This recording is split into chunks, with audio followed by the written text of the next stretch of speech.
உடனுக்குடன் செய்தியை தற்போது நாம் பார்த்துக் கொண்டிருக்கிறோம். 1000 ஆண்டுகள் சிறப்பு வாய்ந்த சேலம் கோட்டை அழகிரிநாதர் கோவிலில் தற்போது கும்பாபிஷேகமானது வெகு விமர்சையாக நடைபெற்று வருகிறது. அழகிரிநாதர் சுவாமி கோவிலில் தற்போது கும்பாபிஷேகமானது வெகு சிறப்பாக நடைபெற்று வருகிறது. உடனுக்குடன் நேரலையில் தற்போது நாம் பார்த்துக் கொண்டிருக்கிறோம்.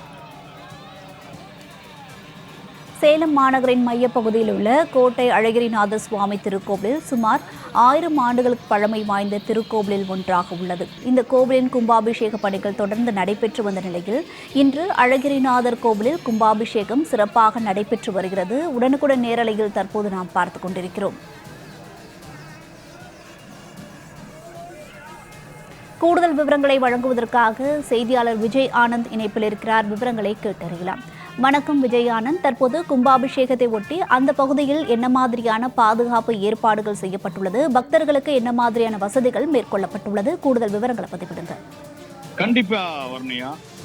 அதாவது சேலம் மாநகர மைய பகுதியான கோட்டை என்ற கோட்டை பகுதியில் இருக்கக்கூடிய அழகிரிநாதர் சுவாமி திருக்கோயில் சுமார் 1000 ஆண்டுகள் மிக பழமையான திருக்கோயிலாகும். இந்த திருக்கோயிலுடைய கும்பாபிஷேக விழா இன்று காலை 11 மணி அளவில் வெகு சிறப்பாக நடைபெற்றது. இந்த பழமையான திருக்கோயிலிற்கு இந்த கும்பாபிஷேக விழாவுக்காக பாத்தீங்க அப்படின்னா சேலம் மாவட்டம் மட்டுமல்ல, சேலம் மாவட்டத்தை சார்ந்த நாமக்கல், தருமபுரி, கிருஷ்ணகிரி உள்ளிட்ட பல்வேறு மாவட்டங்களிலிருந்து ஏராளமான பக்தர்கள் இங்க கூடி இந்த கும்பாபிஷேக விழா வழிபட்டு வராங்க. அதாவது இந்த கும்பாபிஷேக பணிகள் கடந்த 1 மாத காலமாக பராமரிப்பு பணிகள் நடைபெற்று கடந்த 18ஆம் தேதி யாகசாலைகள் அமைக்கப்பட்டு தொடர்ச்சியாக யாகசாலைகள் நடைபெற்று பூஜைகள் நடைபெற்று இன்று காலை 9:30 மணியிலிருந்து 10:30 மணி வரை மகா கும்பாபிஷேக விழா சிறப்பாக நடைபெற்றது. இந்த கும்பாபிஷேக விழாவில் 500க்கும் மேற்பட்ட சேலம் மாநகரத்தை சேர்ந்த 500க்கும் மேற்பட்ட காவல்துறையினர்கள் பாதுகாப்பு பணிகளை ஈடுபட்டு வராங்க. இதுல குறிப்பிட்டு சொல்லணும் அப்படின்னா இந்த திருவிழா முன்னிட்டு அந்த கோயிலில் உள்ள கமலா மண்டபத்தில் காஞ்சிபுரம் பாண்டு தூதுவ பெருமாள், உத்தரகாண்ட் மாநிலத்தில் உள்ள பத்ரிநாதர் சுவாமி உள்ளிட்ட சுவாமிகளை அலங்காரம் செய்து காட்சிக்காக பொதுமக்களுடைய தரிசன காட்சிக்காக வச்சிட்டு இருக்காங்க. மற்றும் இந்த கும்பாபிஷேக விழாவிற்காக வருகின்ற பக்தர்களுக்கு அன்னதானம் மற்றும் பிரசாதம் வழங்கி வராங்க.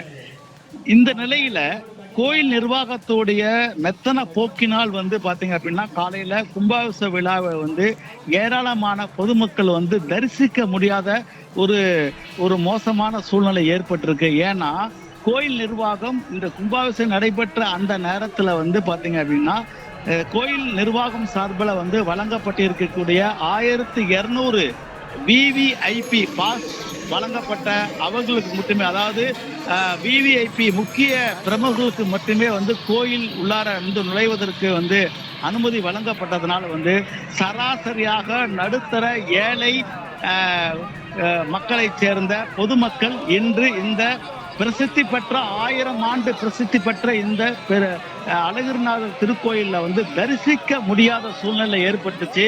ஆனா அவங்க கோபுர தரிசனம் கோடி புண்ணியம் என்பது போல ஏராளமான பொதுமக்கள் நடுத்தர ஏழை பொதுமக்கள் அந்த கோபுர தரிசனத்தை தரிசிக்க முடியாமல் வெளியே நின்பதை நம்மளால காமிக்க முடியாது. அதனால என்னன்னா இன்னைக்கு கோயில் நிர்வாகத்தோட மெத்தன போக்கினாலும் திமுகவினுடைய ஆதரவை சேர்ந்தவர்களுக்கு மட்டுமே இந்த கோயிலில் இன்னைக்கு கும்பாபிஷேகத்தை தரிசிக்கின்ற ஒரு மோசமான சூழ்நிலை ஏற்பட்டது. இருந்த போதிலும் கூட இந்த 1000 ஆண்டு பழமையான ஒரு திருக்கோயிலுடைய கும்பாபிஷேக விழா ஏராளமான பொதுமக்கள் அந்த கோபுர தரிசனத்தை, அந்த கும்பாபிஷேக தரிசனத்தை காண முடியாத அளவுதான் இருந்தது. தாருண்யா. விஜயானந்த், விவரங்களுக்கு நன்றி.